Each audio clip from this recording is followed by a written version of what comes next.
Ngayong panahon ng tag-init, bukod sa mga beach resort, marami pang kakaibang pasyalan dito sa ating bansa na maaaring puntahan. Kabilang dyan ang mga Japanese tunnel sa Albay at isang kagubatan sa Leyte kung saan malaya raw gumagala ang mga unggoy. Hindi lang yon, nakikisalamuha pa sila sa mga bisita. Narito ang pagtutok ni Lala Roque. Kung nature adventure rin lang ang hanap, pasok sa listahan ng mga dapat puntahan ngayong summer ang lugar na ito sa Barangay San Vicente sa Hindang, Leyte.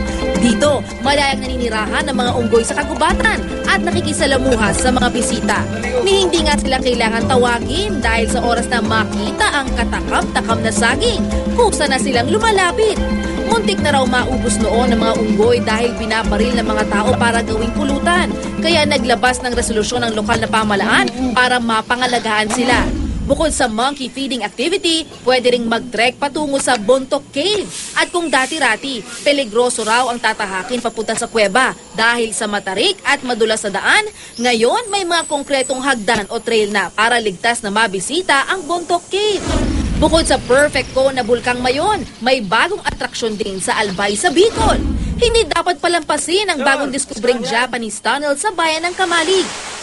Kamakailan lang nang buksan ng lokal na pamahalaan ang tinatayang 18 tunnels na nagsilbing kuta ng mga Hapon noong World War II. Kapag nainitan at napagod naman sa pag-explore ng tunnels, aba, pwedeng mag-refresh sa malamig na tubig ng katabing waterfalls.